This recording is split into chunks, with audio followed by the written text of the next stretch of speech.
ಈ ಪಾಠಶಾಲಾ ಸಿನಿಮಾ ನಮ್ಮ ತೀರ್ಥಹಳ್ಳಿಯ ಮಂಜಾ ಶೆಟ್ಟಿ ಅವರ ನೇತೃತ್ವದಲ್ಲಿ ಈಗಾಗಲೇ ಶೂಟಿಂಗ್ ಮಾಡಿ ಮುಗಿಸಿದ್ದಾರೆ.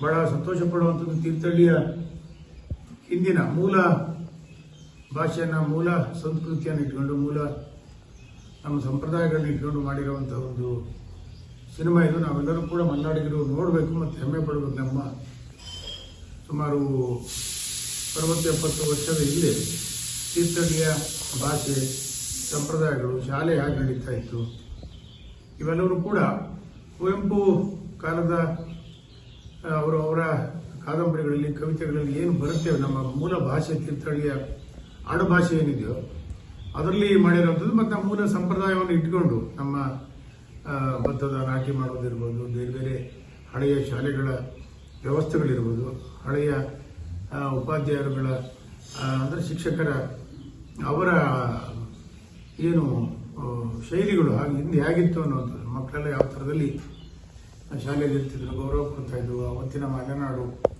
ಬೇಸಾಯ ಇವೆಲ್ಲವೂ ಕೂಡ ಅತ್ಯಂತ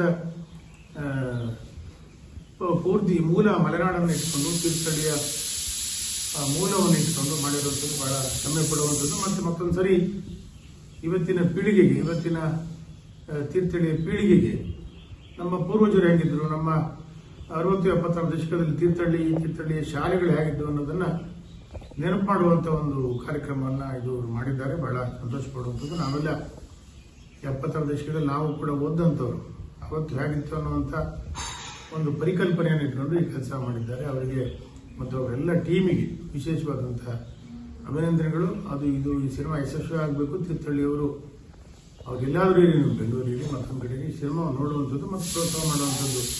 ನಮ್ಮ ಸಂಸ್ಕೃತಿ, ನಮ್ಮ ಸಂಪ್ರದಾಯ, ನಮ್ಮ ಭಾಷೆ ಮತ್ತು ನಮ್ಮ ಕೃಷಿ ಬದುಕು, ನಮ್ಮ ಶಿಕ್ಷಣದ ವ್ಯವಸ್ಥೆ ಅವತ್ತು ಹೇಗಿತ್ತು ಅನ್ನೋದನ್ನು ನಾವು ಇನ್ನೊಂದು ಸರಿ ಇತಿಹಾಸದ ಪುಟದ ಹಿಂದಕ್ಕೆ ಹೋಗಿ ನೋಡುವಂಥದ್ದು ಆಗಬೇಕು ಅನ್ನುವಂಥ ಒಂದು ವಿಚಾರವನ್ನು ಹೇಳ್ತಾ, ಮಂಜಾ ಶೆಟ್ಟಿ ಮತ್ತು ಅವರ ತಂಡದವರಿಗೆ, ವಿಶೇಷವಾಗಿ ನಮ್ಮ ಸ್ಥಳೀಯ ಕಲಾವಿದರನ್ನು, ಹೊಸ ಹುಡುಗರನ್ನ ಇಟ್ಟುಕೊಂಡು ಅವರಿಗೆ ಕಲೆಯನ್ನು ಕಲಿಸುವಂಥ, ಅವರಲ್ಲಿರುವಂಥ ಕಲೆಯ ವಿಚಾರ ಹೊರಗೆ ತರುವಂಥ ಕೆಲಸವನ್ನು ಮಾಡಿದ್ದಾರೆ. ಅವರೆಲ್ಲರಿಗೂ ಒಳ್ಳೆಯದಾಗಲಿ ಮತ್ತು ಅವರಿಗೆ ನಮ್ಮೆಲ್ಲರ ಬೆಂಬಲ ಹಾರೈಕೆ, ಶುಭ ಹಾರೈಕೆಗಳಿರಲಿ ಅನ್ನುವಂಥ ಹಾರೈಕೆಯನ್ನು ಮಾಡ್ತಾ ನಮಸ್ಕಾರ.